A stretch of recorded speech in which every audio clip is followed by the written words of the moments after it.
What's up everybody, this is Danny and this is it. This is the follow-up video to the Galaxy S24 Ultra versus the iPhone 15 Pro Max after the big camera software update from Samsung. So does Samsung now have what it takes to be crowned the king of cameras in 2024? And is it better than the iPhone? Well, let's find out.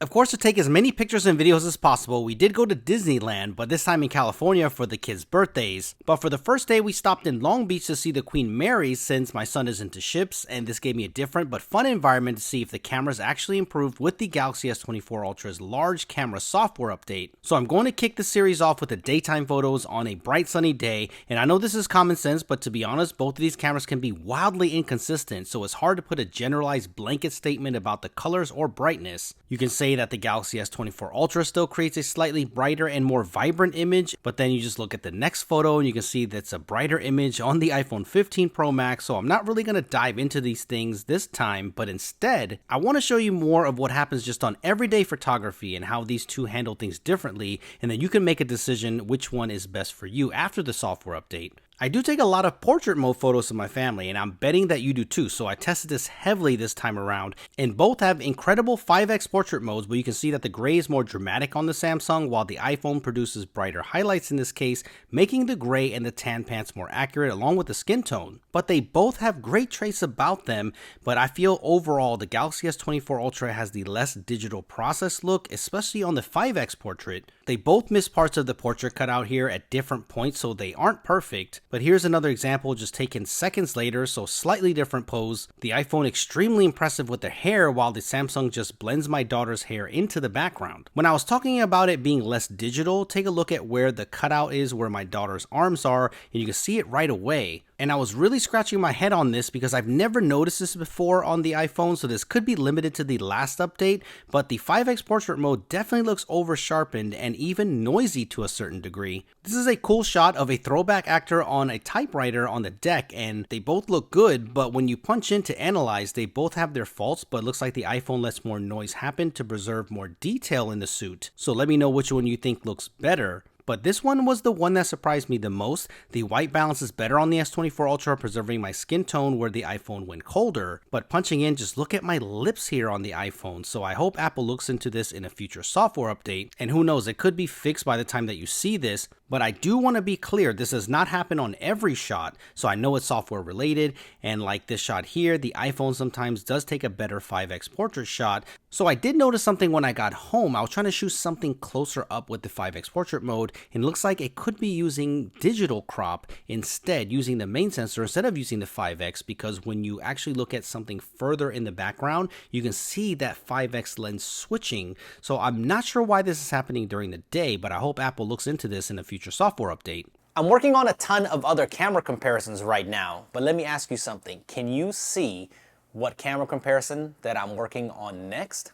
The reason why you can't see it is because of the product from the channel sponsor 3M. I'm using one of their new 3M bright screen privacy filters for laptops, and I'm using this on my M3 Max MacBook Pro 16-inch right now. I know from personal experience how annoying it can be when nosy people are looking at what you're doing on your laptop, especially in public, but this is the easy solution to that problem. So why use this one versus the other privacy shields that are on the market right now? First, this is much thinner than some of the others that I've seen, so when you apply this, that means you can close the laptop with no issues, just like a familiar screen protector. Second is the brightness. I thought applying this would impact the brightness severely, but here's a comparison so you can see for yourself. The 3M bright screen privacy filter installed on the left and nothing on the right side, and the brightness level is maintained, so that is great, and when you start moving angles, that's when you see exactly what it does, and it's unbelievable how well this works. And on top of that, this filter gives you the benefits of a matte display with reduced fingerprints, so this is a major win. Of course, I had to try this outdoors, and you can see just how well it works.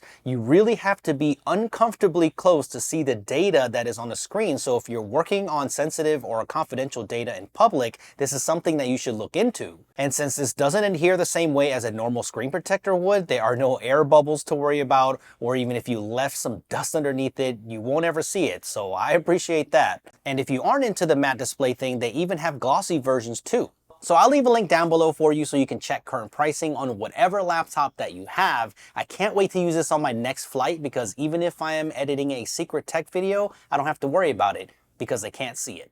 I am back and forth on who does the skin tones better because it depends on the scenario, but the iPhone gives me and Josh a more yellow skin tone, where the Samsung goes a little too red, so I would like a mix of both of these. When it comes to accuracy though, it really does go back and forth. Here the iPhone got a cast member in the back and focused there, creating a very cool shot, but the Galaxy S24 Ultra just missed both. In fact, this was a trend that happened to me multiple times a day. Look here on the horse at Disneyland, and here when we were at the Queen Mary with my son, then again here with both of my kids, so I was super frustrated. But the great thing is if this happens to you, then don't worry, you can go back in the software in the gallery, and all you have to do is refocus on the subject, and boom, it can be fixed. So I hope Samsung optimizes this accuracy for portrait mode in future software updates. So what about dynamic range and highlight clipping? Did that change any after the update on the Galaxy S24 Ultra? Well, I am seeing some improvements, and in a lot of scenarios it is very comparable to the iPhone 15 Pro Max, or sometimes even better, which is great. But I am still getting highlight clipping in some harsh environments, as you can see here. But I do want to reiterate that the iPhone also clips highlights even this far into the life cycle, so this is not just exclusive to the Galaxy S24 Ultra. This is combination of overexposure and mid-tone miscalculations, so this happens to the best cameras, as you can see here on the iPhone 15 Pro Max selfie shot. When it comes to the brighter shots, the iPhone still has the overall better balance. The yellow on the submarine is more preserved. More of the detail is also preserved, not letting the whites clip. I know we are nitpicking here, but this is what it's coming down to these days because these cameras are just getting so good. The differences can be minor, but you can see it shot after shot. You can see how Samsung tried to tweak this in the software, but it's still not quite there yet. While I like the dramatic contrast the S24 Ultra produces, the iPhone actually expresses that super bright condition with specular highlights and with a little higher dynamic range. And while the S24 Ultra does retain a little bit more shadow detail,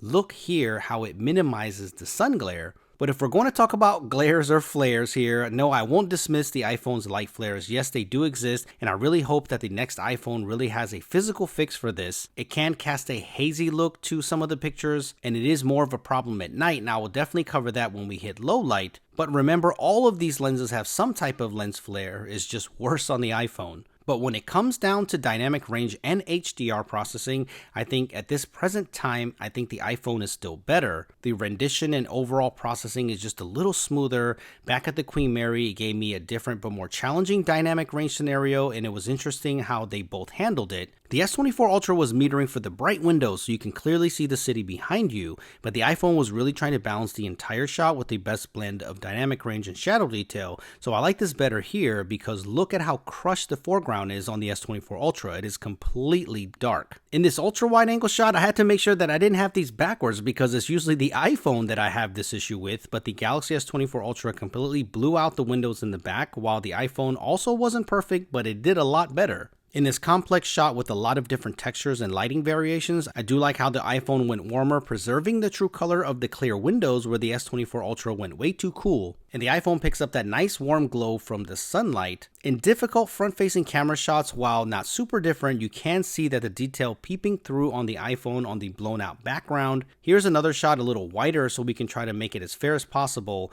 and the same results basically. Again, the brightness of the overall skin and photo go back and forth. The S24 Ultra does a good job of neutralizing that harsh lighting on my face, while the iPhone allows it, creating a more accurate shot here. This one almost has the same outcome. The S24 Ultra almost handles it like there's an ND filter attached, where the iPhone allowed some variations in the shadows and brighter highlights, so let me know which approach that you like better. In this one, I really like the warmer approach of the Galaxy S24 Ultra, so I prefer it on this shot. It looks more accurate and natural, but I would like an in-between of these two because sometimes the skin can be too yellow or too red, and selfies and skin tones are hard, but in this one, this is a good example. The slightly brighter image on the S24 Ultra here allows a little bit more flattering skin tone, while the iPhone's is too red. So again, it's just hard to generalize. And I'm not saying that the Galaxy S24 Ultra doesn't have great colors or high dynamic range or even handle some of the shots better, because it absolutely does sometimes. But the iPhone in this round of testing had the better dynamic range,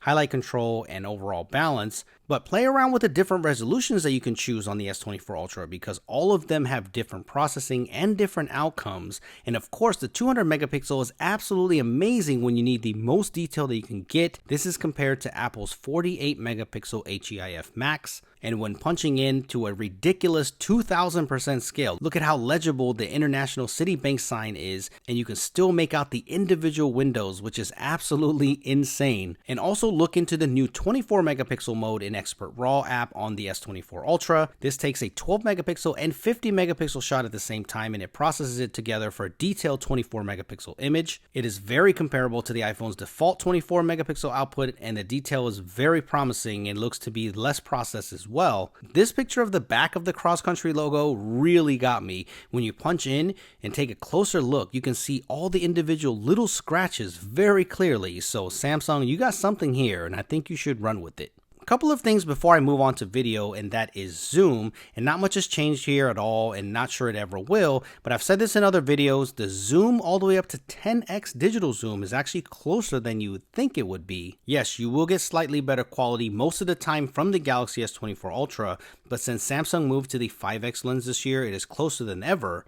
But it's when you go beyond the max 25x zoom on the iPhone is where you see the 30x on the Samsung really pull ahead, and of course that 100x zoom if you really need it. It is still there for you, in the words of Floss, to do scumbag activity. In bright daylight, here is an example at California Adventure. Of course, there are some slight variations with contrast and shadows as usual. The 5x zoom is very close during the day, but just looking at the pure zoom quality, I mean, you're good up to 10x digital on the iPhone. I wish Apple would just add an option for this in the camera app. I think they would be able to get away with this. What do you think? Here are a couple shots that I took with macro mode, and they do go back and forth on which one is better. I technically don't use macro mode very much, and I'm not sure about you, so let me know in the comments if you actually use macro mode, but they both do really well. I'm not sure if this is a category that I should really focus on, so if you really like macro photography, let me know in the comment section below, because I'm thinking about actually skipping this on the next camera comparisons.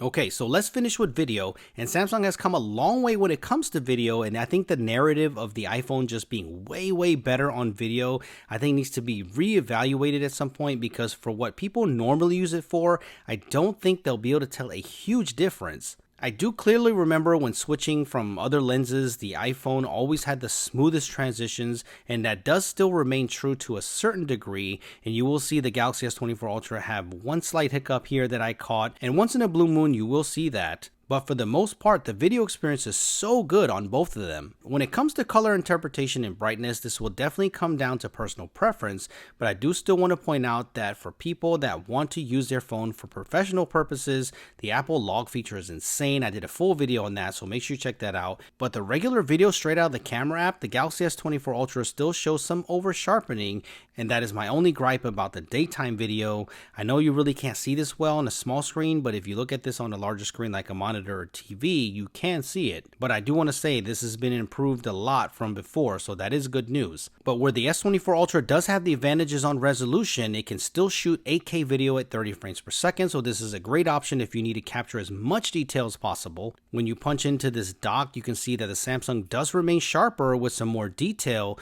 but that also goes to show you how great the 4K is on the iPhone. That's why it remains the king of video, because they are very similar despite the resolution bump. So while there were some improvements with the Samsung Galaxy S24 Ultra with its first large camera patch, I'm looking forward to some more fixes, because as you can see, this wasn't the magic patch to catapult the Galaxy S24 Ultra into being so much better than the others. But you can get an idea of where Samsung is going, and I believe this is not the major software update that we need to evaluate as the end-all be-all. I think that will come sometime in the summer with some major processing improvements. But the nighttime results might change your mind, so make sure that you watch the next video where I jump into the photos and videos at night, so come see me over there. Thank you for watching, and stay tuned and subscribe for a lot more videos like this, and I'll see you guys very soon.